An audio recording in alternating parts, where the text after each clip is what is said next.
오늘부터 데살로니가 전서 매일 성경을 시작하게 되어서 먼저 서론을 잠깐 하겠습니다.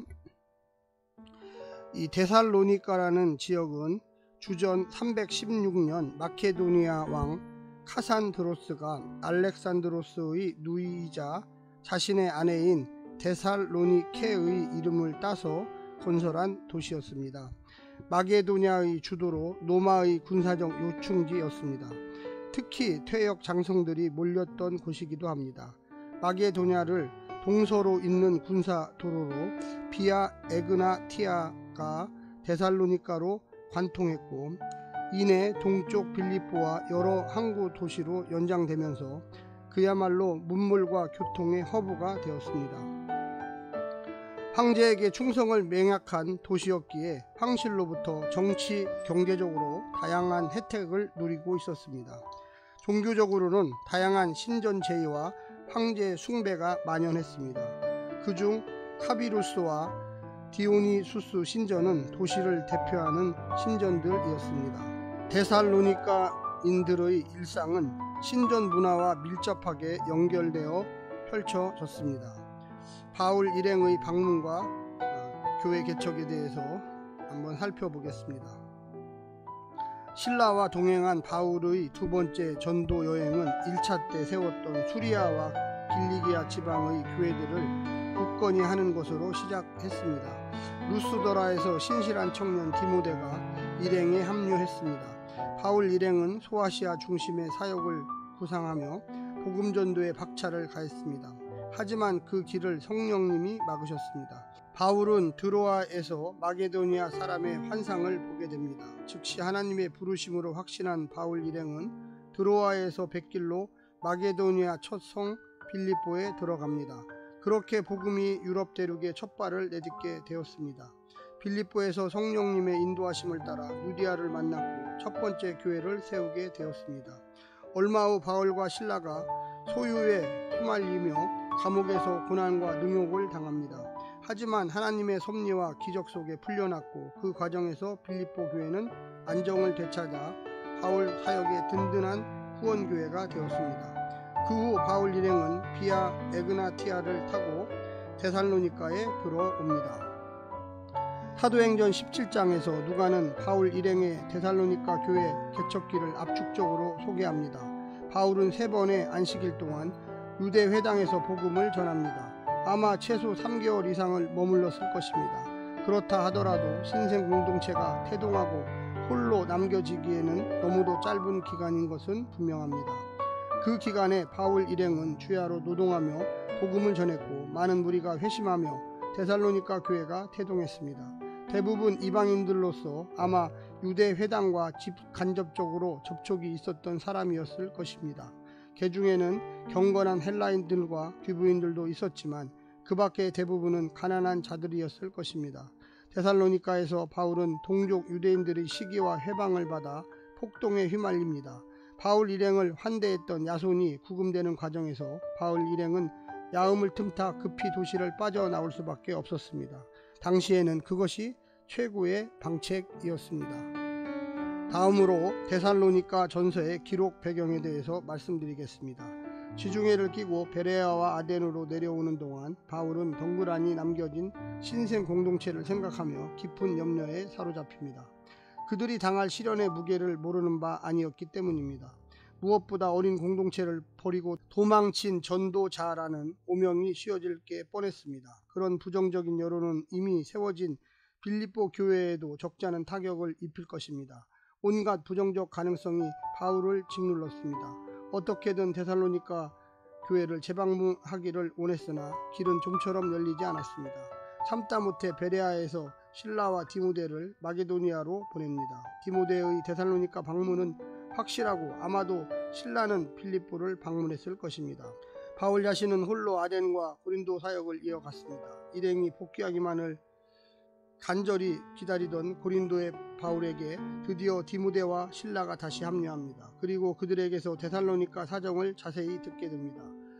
위태해 보이기만 했던 교회가 복음 위에 든든히 서 있다는 좋은 소식이었습니다. 더 나아가 핍박 가운데도 아름다운 믿음의 소문까지 이미 온 지역에 퍼졌을 정도로 건강히 자라고 있었습니다. 그 소식은 고린도 사역에 지쳤을 바울의 마음에 큰 위로와 기쁨이 되었습니다. 바울은 견딜 수가 없었습니다. 하지만 신생 공동체의 믿음을 북돋고 부족한 부분을 보충하는 일이 시급했습니다. 그래서 주호 50년경 첫 번째 편지를 띄웠습니다. 데살로니가 전서의 첫 번째 수신자와 저자에 대해서 이야기하겠습니다. 데살로니가 전서의 저자가 바울이라는 것은 학자들 사이에 대부분 동의합니다. 물론 후손은 이따금씩 바울 저작에 대한 의문이 제기되기도 합니다. 바울은 공동 발신자의 명단을 소개하며 편지를 시작합니다. 바울과 실로아누와 디모데입니다. 여기서 실로아누는 신라입니다. 수신자는 데살로니가 교회입니다. 바울과 일행이 고린도에서 다시 만나 교회 소식을 공유한 후 편지를 썼기 때문에 집필 장소는 분명 고린도일 것입니다. 바울이 고린도에 있을 당시 아가야 총독이 갈리오였는데 여러 고고학적 자료에 따르면 그의 임기는 주호 51년부터 52년까지였습니다.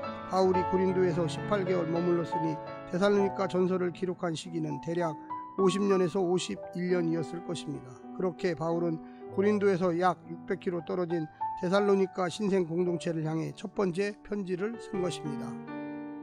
기록 목적과 주요 내용을 설명드리겠습니다. 바울 일행이 황급히 도시를 떠났는지라 신생 공동체가 많이 당황했을 것입니다. 바울은 어떻게든 재방문의 기회를 노렸지만 녹록지 않았습니다. 갑작스러운 관계의 단절은 많은 의구심과 불신을 낳을 수밖에 없었습니다. 데살로니가 교회가 생명을 잃고 소멸한다면 마게도니아 사역 전체가 위기에 빠질 수도 있었습니다. 따라서 바울은 어떻게든 교회의 후속 상황을 확인하기 위해 디모데를 보냈습니다. 디모데가 가져온 소식은 대단히 고무적이었습니다. 바울은 지체하지 않고 소식을 바탕으로 편지를 써내려갑니다. 바울은 성도들이 많은 박해와 환난 중에도 믿음을 지키며 자신의 가르침을 신실하게 본받는 모습에 감격했습니다. 그는 고난 중에 있는 성도들을 위로하고 그들의 믿음을 칭송합니다.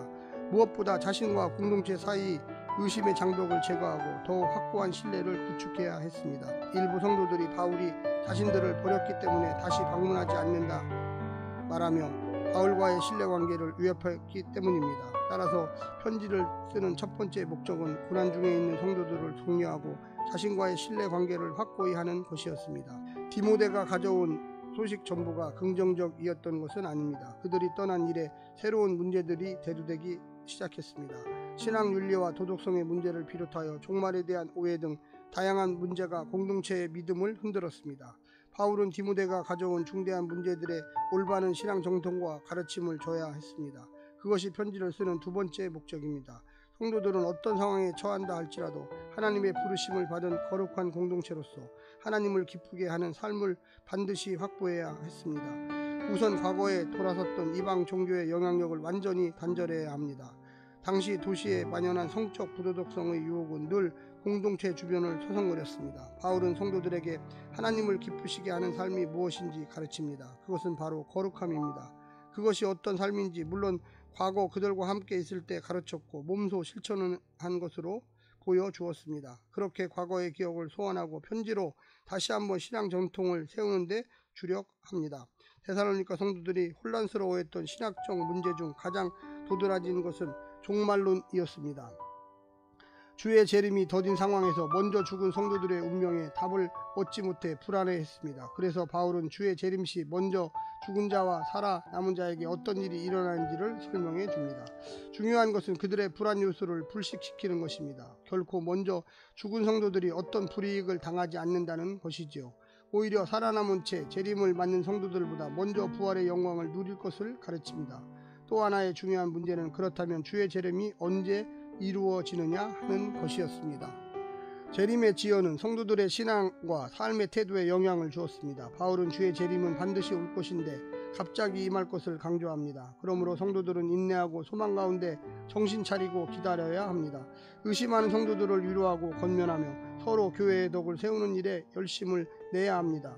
이렇게 종말을 사는 성도들의 올바른 신앙 윤리를 자세히 소개한 후 마지막 축복과 기도로 편지를 끝맺습니다. 데살로니가 전서의 구조를 나누어 보겠습니다. 편지의 서론 1장 1절부터 10절, 편지의 본론 2장 1절부터 5장 22절, 큰 주제 바울과 교회 2장 1절부터 16절, 재방문과 기쁜 소식 2장 17절부터 3장 13절, 성도들의 신앙윤리 4장 1절부터 12절, 주의 재림과 종말 4장 13절부터 5장 11절, 편지의 결론 5장 23절부터 28절까지입니다. 데살로니가 전서의 오늘날 현대적 적용에 대해서 한번 살펴보겠습니다.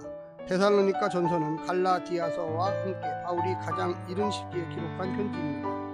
그만큼 교회를 향해 품었던 바울의 초기 감정과 마음을 엿볼 수가 있습니다. 본 편지가 오늘날 교회에 던지는 도전과 교훈이 큽니다. 이 부분을 성도적 관점과 목회적 관점으로 나누어 적용해 보면 좋겠습니다. 첫 번째, 성도적 관점.